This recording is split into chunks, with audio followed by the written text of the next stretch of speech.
let's see. This was quite a tight situation. And this call is not good. What the call was that this white 3-3 went into an out of bounds position to block the red jammer. But I would call this is the moment the actual like block happens.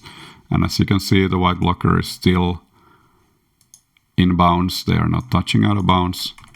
And at this point they are out of bounds, but the block is already done.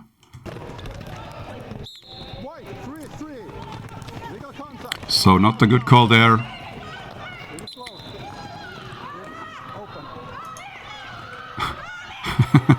Watch me being confused. I'm enforcing the penalty call and I was quite confused about who the lead jammer is. Is the lead open? One of the responsibilities of the front inside pack ref is to help the jammer refs by notifying them if the lead is open, if they should award the lead when their jammer gets through.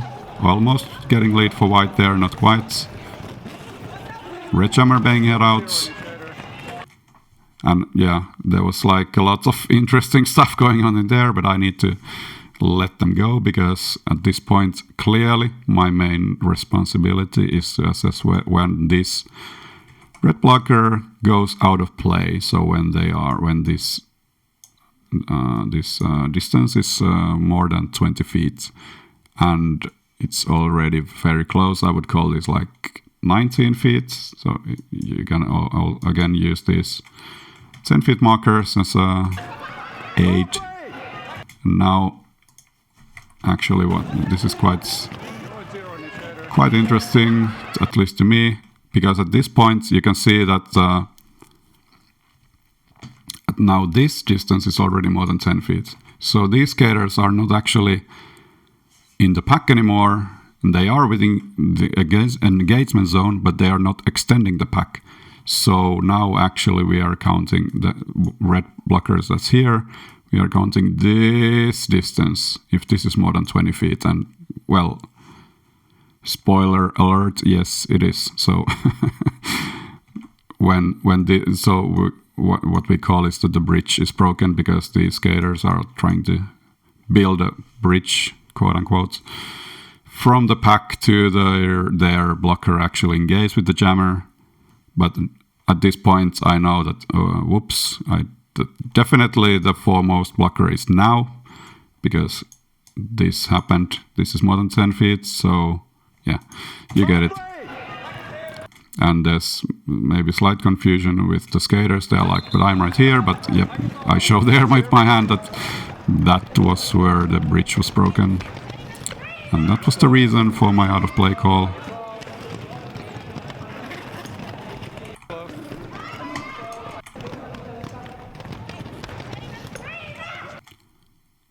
That's like moderately interesting, at least to me. Let's see. Yeah, I will explain shortly. So here we have white 080. This is going to be confusing because this blocker is 800, this blocker is 080. So maybe I'll call them the pivots. And yeah, well, you get it. So what we have here is this jammer being blocked out of bounds. So clearly the white pivot is the initiator.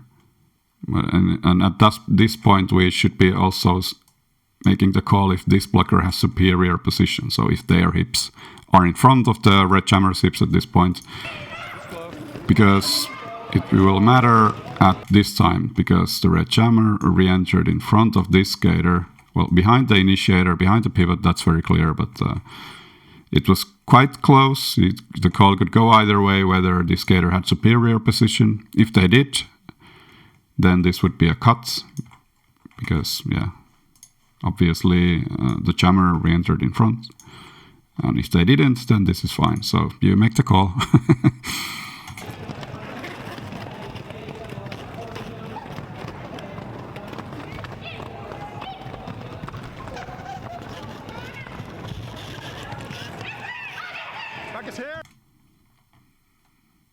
Let's see, I'm calling Pakis here. Because I think I have the pack. Yep, that's what I thought. Okay, so... At this point, well, again, where's the largest group of blockers on track and upright on the track? Well, here's 3 red, 1 white, but here's 3 white, 1 red. So actually we have a split pack situation. I misread this. Maybe I think this is a blocker. They are not upright, so they're not part of the pack definition. But that is actually a jammer. So, well, my signal here is wrong. There is actually no pack at this point. There's no pack split, which comes from the back IPR at that point. Then I echo the call. The skaters react very well. No penalties assessed there. But yeah, you can tell me if you got the handle on that situation and you knew immediately that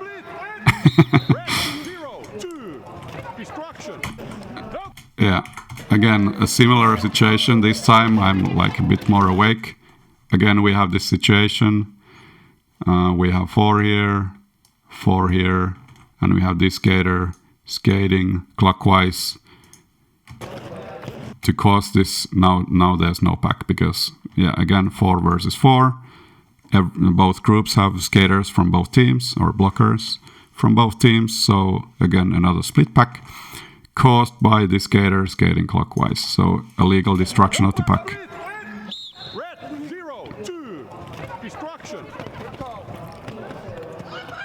I get some nice validation.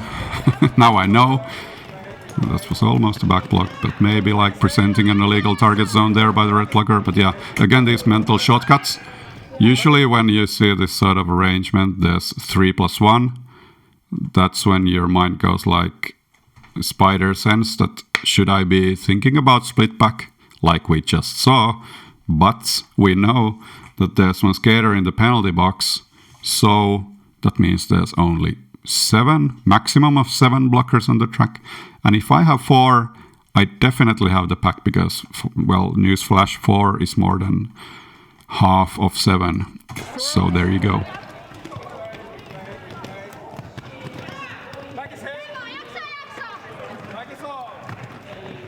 Pack change back there. Some small confusion on my part there.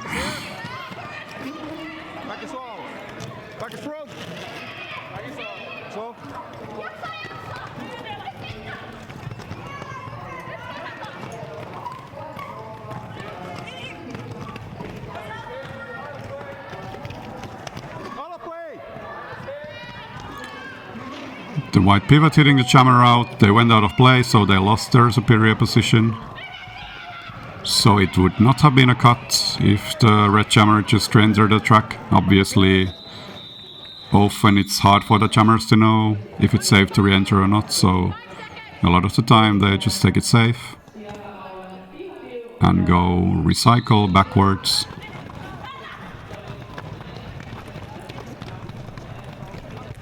There was another split back very close there. You can see if your brain starts to get calibrated to notice these things. I mean, if not, then, well, I don't blame you because these are quite complicated things. And to notice them in real time in split seconds, because the situation is fluid all the time. That takes a lot of practice, a lot of experience, and maybe a certain amount of craziness.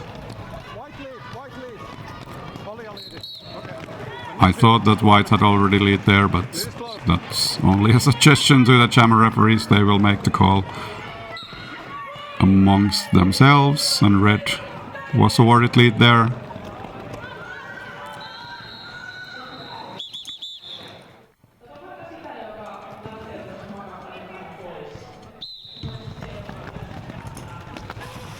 Alright, trucking along.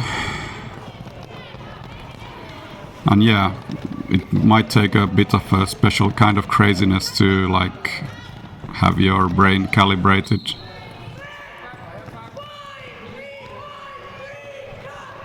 There's a cut assist on the red jammer, but yeah, at least if you like pack definition, that's a lot of skating officials, they don't like the position at all the chaos it does to your brain.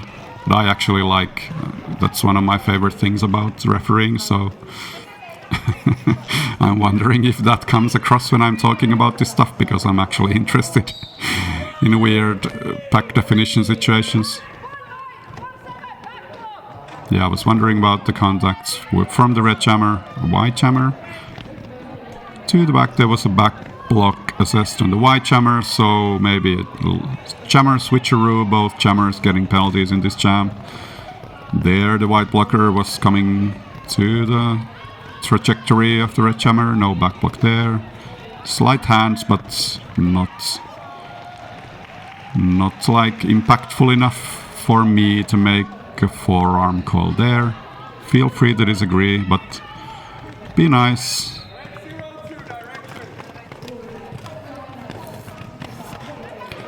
More stuff happening, but yeah, again, like anything happens in the back of the pack, you can just filter that out, and you even should filter that out, because if it takes your attention, there might be like stuff happening that nobody's looking at.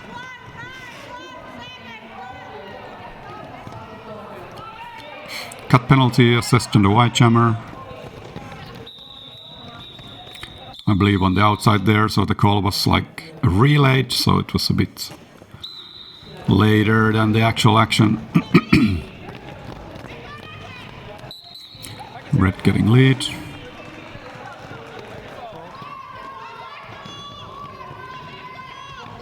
As the white jammer is still in the penalty box.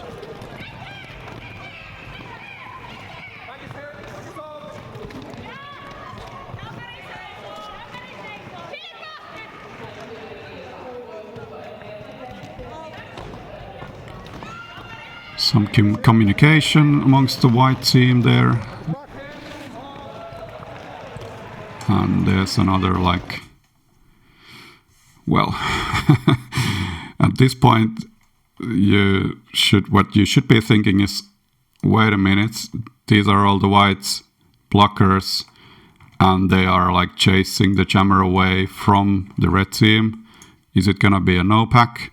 But the next level of this thought is that, hey, there's this white blocker appearing from perhaps the penalty box or somewhere, and actually the pack is clearly solidly at the back all the time. So yeah, skaters returning from the box or from recycling or from fixing equipment or whatever to the back of the pack, you can easily miss when you're defining the pack. And especially if you're gonna call penalties, you want to be sure that you're just not missing something. Often the skaters actually know more than you, and that's why they are acting a certain way. Multiplayer assessed on the red wall there. The red skater would have been out of play, but there was a no pack, so that takes precedence, because, well, you can't be out of play. You can't be too far from the pack if there is no pack. Another news flash for you. Look at me being all news flash today.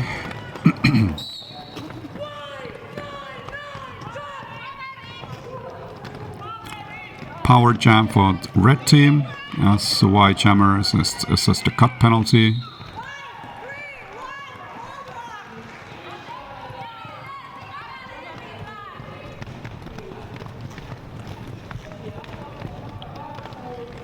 You might like notice a pattern, like as there's a nice apex. Well, what I'm looking here is, well, first of all, obviously, as the jammer referee is also doing, but I'm like pitching in with my focus. We are looking at the apex jump, very nice apex jump. We are looking that the start is inbounds. That is correct. And landing inbounds. Already at this point they have all the points. And now we're looking whether they go out of bounds. Other skate lands also inbounds, just about. And then the skater is lying towards the outside. What's kind of interesting is that if this jammer would slide all the way out of bounds, that is still due to this block here, because they had to take a very tight apex jump to get there. So if the skater goes out of bounds, they cannot just re-enter the track here. They would be cutting this white blocker. So that's why I'm like staring at them. That's why, well, 3 referees like looking at it. Obviously the outside pack ref has the best view, but I thought it's pretty clear here that, well, now it doesn't look clear at all, but in real time I thought that, yep, that was still in bounds. I said stayed in there, but yeah.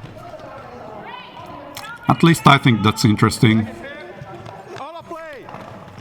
Again, and already at this point I'm like making shortcuts in my brain. I know that this group has 4 blockers, this group has 3, so if the situation like keeps developing as it is, so this distance gets bigger, then this will be the pack. And if these skaters get too far away from them, they will be out of play. So now they're more than 20 feet. So I called out of play for all those 3 blockers at once. White 09 destruction. That's maybe debatable, but yeah. So here white 09 is the closest white blocker to all the red blockers. And they're like, here they're accelerating, trying to join the action, but in doing so they're actually like destroying the pack. And well, probably not everybody would make that destruction call. They are obviously quite subjective. I thought that that was like a marked difference from the established pack speed. So, well, like, why does that actually matter to the game? Obviously, if the white jammer is like coming through here, if there's no pack, none of the red blockers are allowed to take contact with the white jammer, so it often has a huge impact on gameplay. Again, like another no pack there because Y09 was the actual skater, only skater close enough to keep the pack together, but they got sent to the penalty box. So we had another no pack there right after one another. I have the pack here. And now the pack is everybody. So there you go.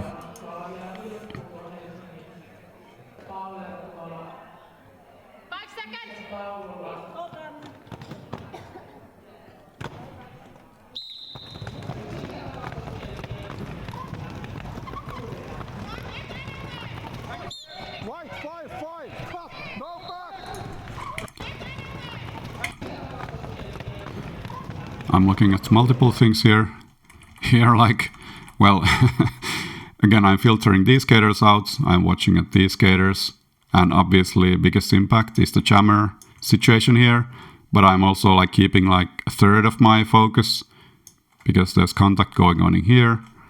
And what I see is red 1-5 blocking, white 5-5, white 5-5 going out of bounds at this point outside the orange line.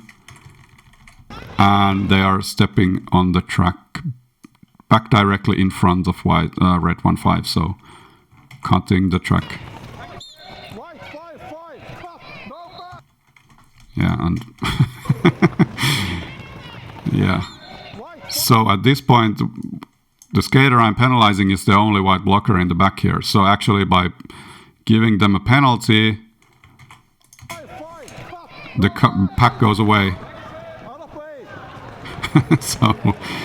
So yeah. Yeah. a bit of chaos there. The skater didn't realize what was going on. I don't blame them. I hardly knew what's going on. Again, I have the pack here in the front. Pack is all.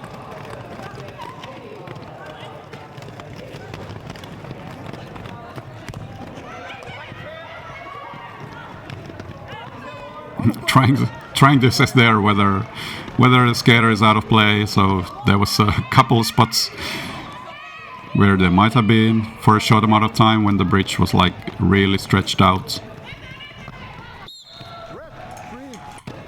And here what I'm seeing is that, well, obviously there's this blocking situation here. And here what I'm seeing is that this wheel is ever so slightly touching out of bounds. So the white blocker blocked the red jammer out, and the red jammer is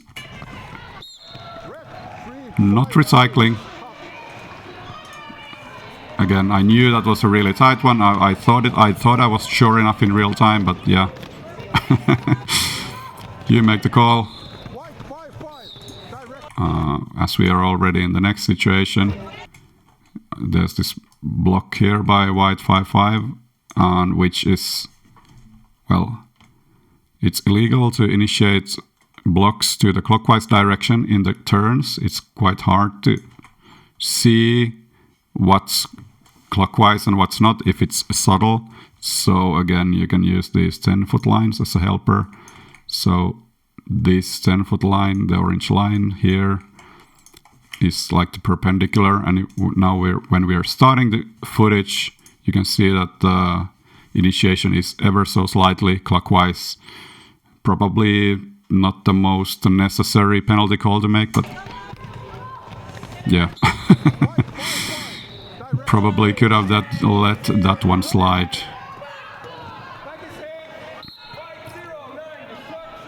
A lot of calls going on everywhere. A bit of confusion. I believe both the jammers are penalized, so we were waiting for a jammer to rejoin the action. There can never be like two jammers sitting in a penalty box when the jam is ongoing, but the second penalized jammer needs to actually get into the box to sit down before the first one can be released. And yeah, there was this no back situation because these are the only white blockers. They were far away from the red blockers.